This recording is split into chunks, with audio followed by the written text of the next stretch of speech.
¿Cómo estás, Lidia? Un gran saludo hasta por allá en tierras poblanas, que pues también están muy sacudidos por lo que ocurrió el fin de semana. Y déjame sacudirte antes de que le entremos a todo este relajo que tenemos con Sedatu y con la Procuraduría Agraria, porque seguro estás igual que yo con esta muerte de 19 niños en Texas. De verdad, no podemos quedarnos impávidos ante lo que está sucediendo, Lidia. No podemos quedarnos de brazos cruzados con lo que ocurrió ayer en México. 118 muertos, 118 asesinatos, el segundo día más letal en nuestro país. Esta es la realidad. No podemos nada más poner los ojos de lo que pasó en el estado de Texas, que es verdaderamente doloroso, lamentable, porque además la gran mayoría son de ascendencia o de descendencia mexicana. Y pues sí, podemos decirlo, Lidia, de verdad yo creo que debes de estar igual de conmocionada que todos los demás con la muerte de estos niños. Totalmente, Juan María. Y aparte, venimos de varias balaceras, lo que ocurrió en el supermercado, ¿recuerdas? Allá en Búfalo, si no me equivoco, parecía literal que estábamos viendo un videojuego, una película de acción, y no era la realidad. Y ayer nos enteramos de este suceso allá en Texas. ¿Tú qué opinas de la postura que tuvo Joe Biden, ese mensaje final que dio, pues al conocer lo que estaba ocurriendo allá en Texas? Pues creo que fue una muestra clara de la responsabilidad de un presidente, porque fíjate, Lidia, el detalle, él estaba en vuelo cuando había terminado la gira de 5 días por Asia, y desde el avión, desde el Force One, estuvo haciendo ya una serie de mensajes, y en cuanto llegó a la Casa Blanca se dirigió a la nación para exigir un alto, un basta a la proliferación de armas. En Estados Unidos, Lidia, hay más armas que ciudadanos. Es una verdadera lástima el hecho de que gente irresponsable pueda comprar, y que lamentablemente estemos hablando de un mozalbete de 18 años que entra y mata. Y ese que estás recordando tú, lo que ocurrió en Búfalo hace un par de semanas, igual, un muchacho de 18 años que, aburrido y lo que tú quieras, fue y le quitó la vida a 10 estudiantes también en la misma forma. El fin de semana en Nueva York, en donde un mexicano fue asesinado en el metro de Nueva York. Es decir, ¿dónde estamos? ¿Dónde nos encontramos?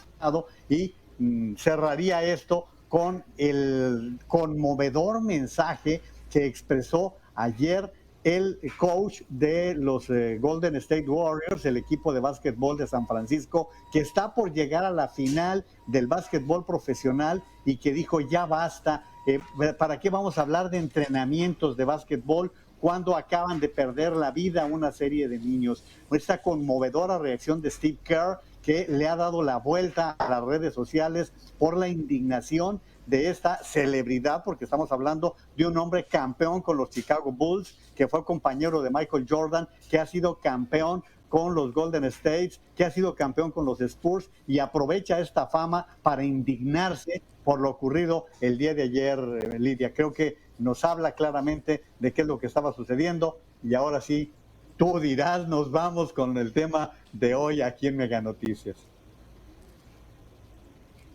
Así es, con esta radiografía, pero antes sí mencionar lo que tú comentabas, ¿no? La inseguridad, hablamos del caso allá en Estados Unidos, pero aquí en México, 118 víctimas de homicidio ayer, el número más alto de lo que llevamos de este 2022, y mayo se ha caracterizado por estos números rojos, Juan María, cuando autoridades están presumiendo que en abril disminuimos el número de homicidios, y esta estrategia de llevar más elementos, de traer más elementos de seguridad a diferentes entidades, que hemos visto que no está funcionando en absoluto para concluir el tema de violencia. Así es, y bueno, pues subrayar que esto que está sucediendo nos está llevando a que mayo va a ser uno de los meses más violentos en lo que va de gobierno. Y bueno, subrayar lo ocurrido en Puebla, porque creo que cuando una mujer sufre un asesinato como el que se registró de Claudia el pasado fin de semana, creo que es para avergonzarnos. Pienso yo que la sociedad poblana, tú que estás allá, Lidia, debe de estar de veras indignada con este feminicidio. Y totalmente, Juan María, y más cuando ya había denuncias de que había recibido amenazas y que autoridades no hicieron nada al respecto. Entonces, ¿qué pasa? ¿Para qué sirve, no, interponer esta denuncia? ¿Qué mensaje le estamos mandando a la ciudadanía entonces?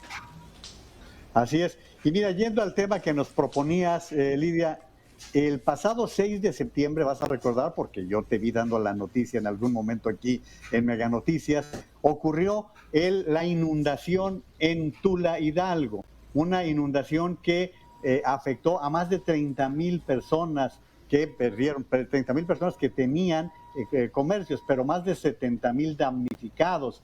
Esto que es una consecuencia, fíjate lo que ocurrió, por evitar inundaciones en el Valle de México, canalizaron las lluvias hacia esta zona en donde hay un hospital del Seguro Social y se quedaron sin vida, creo que 14 personas, no recuerdo ahora la cifra, pero Mexicanos Unidos contra la Corrupción está recordando que hoy, después desde septiembre hasta la fecha, 17 personas murieron, más de 70,000 damnificados, es el dato concreto en Tula, Hidalgo, en donde se desbordó el río, recordarás todo esto. ¿Y a qué viene? Pues al desarrollo que tenemos en ciudades, en poblaciones, sin ninguna planeación, sin ningún procedimiento para poder definir cuál es la más correcta forma en que se deben desarrollar los asentamientos humanos.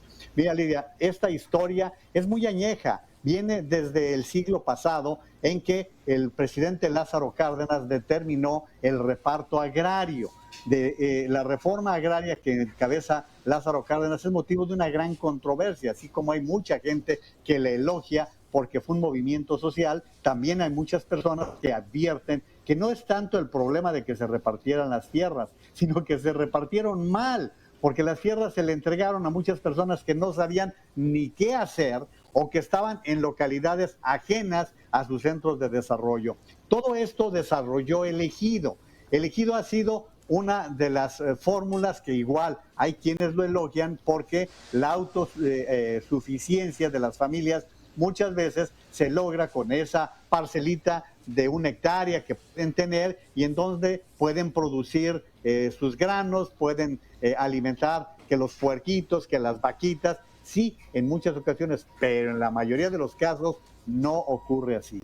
En el sexenio del presidente Salinas de Gortari se tomó la decisión de dar facilidades para hacer asociaciones, inclusive para hacer la venta de tierras. Esto empezó a abrirse para que el ejido pudiera tener mayores facilidades, incluso ser comunidades más amplias, pero no acaba de suceder. Se creó una secretaría especial, la Secretaría de la Reforma Agraria, una procuraduría, la Procuraduría Agraria, para que hubiera una instancia a la cual pudieran ir los agricultores. Pero toda esta red del gobierno pues solamente ha servido, que habrá tenido sus momentos importantes, no lo dudo, pero ha sido nada más para fomentar la burocracia, porque la productividad no, porque la producción no. ¿Y en qué va derivando también todo esto, Lidia? En que hemos tenido un desarrollo de asentamientos irregulares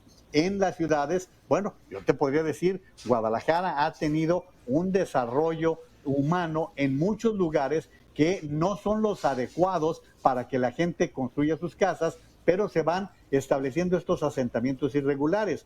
Puebla me consta que tiene situaciones semejantes, una ciudad que también ha desarrollado este tipo de fraccionamientos y muchos fraccionamientos que son autorizados por las propias autoridades municipales que permiten que en ciudades del país se estén desarrollando este tipo de localidades que luego nos causan problemas muy serios a todos los demás, porque hay que llevar transporte, hay que llevar servicios como agua, hay que atender la recolección de basura y todo esto pues va tomando mucho tiempo, porque por ejemplo el agua tarda mucho tiempo en llegar porque no es fácil entubarla y hacerla pronto llegar a las poblaciones. ¿Y esto en qué deriva también, Lidia? En problemas de salud.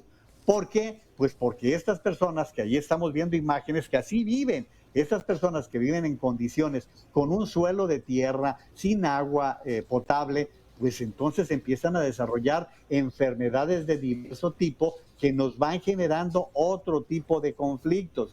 Esta es la causa por la cual se van convirtiendo en asentamientos sumamente costosos para los municipios. Y no lo vamos entendiendo. Y pues empezando por la capital de la República, que ha crecido a lo loco, a lo bestia, y siguiendo con las capitales del país en donde ha continuado todo esto. Y si lo extendemos al ámbito semiurbano, al ámbito rural, pues entonces nos vamos a ir a la parte que nos está representando otros problemas, como es el tráfico, por ejemplo. Ahí te va otro problema. Estoy diciéndote un montón de problemas que se han generado, pero que son reales. Y uno que está muy cerca, Lidia, que lo vas a recordar, ¿qué está pasando en la Riviera Maya con las maderas que están saliendo donde se está construyendo el Tren Maya? ¿Quién se está beneficiando con estas maderas que están saliendo en una gran cantidad? Lo has visto seguramente, Lidia, y que es parte de lo que estamos lamentando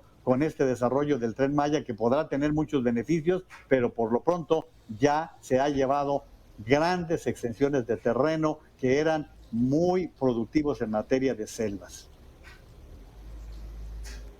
Exactamente, y justo lo que mencionabas, ¿no? En estas capitales del país, en el caso de Puebla, sí hay zonas rurales, pero también en la mancha urbana, estos fraccionamientos que están muy pegados a estas zonas federales, que también hemos sabido, por ejemplo, a un caso aquí en un fraccionamiento bastante lujoso en Puebla que se inunda debido a la cercanía a estos asentamientos irregulares. ¿Quién da los permisos y en dónde entra esta Procuraduría Agraria? Sí, fíjate lo que estaba revelando ayer el INEGI, la cantidad de dinero que pagamos los mexicanos por corrupción. Y esto que estás diciendo, bueno, siempre, y son las áreas de obras públicas de los municipios en donde vemos que existe un gran tráfico de influencias en los permisos. Y bueno, en los asentamientos irregulares más bien se trata de agrupaciones políticas, de agrupaciones que le van diciendo a la gente: tú asiéntate allí, empiézale a construir de aquí para allá y aquí te vamos a apoyar con la asociación, con la agrupación y adelante. Pero esto que tú estás comentando, este tipo de fraccionamientos que están haciendo verdaderos palomares, como solemos decir en el ámbito común, palomares de casitas y casitas y casitas. Esto que estamos viendo, ahí tienes esta gráfica que estamos viendo en Mega Noticias en este momento, es el reflejo de una gran cantidad de casas habitación, de departamentitos que son de una extensión de unos, ¿qué te parece? 30 metros, 60 metros, que son insuficientes para poder desarrollar sanamente a una familia. Y todos estos problemas son tolerados por autoridades que permiten este tipo de desarrollos habitacionales y que han venido a dar al traste con el desarrollo de ciudades. Esto es la realidad que hemos venido viviendo, y yo te diría de qué nos ha servido la SEDATU, antes la reforma agraria, la Procuraduría Agraria, la otra Procuraduría Forestal, es decir, todo este aparatote que hemos desarrollado y que lamentablemente pues no estamos viendo resultados concretos en beneficio de ciudades, de poblaciones. Hoy ya no solamente son las capitales de los estados, Lidia, también tenemos que hablar ya de ciudades medias que están sufriendo de este tipo de impactos, porque lo primero que se refleja es en la carencia de servicios. Muchísimas gracias, Juan María. Estoy segura vamos a seguir comentando y abonándole este tema aquí en Mega Noticias. Te mando un fuerte abrazo.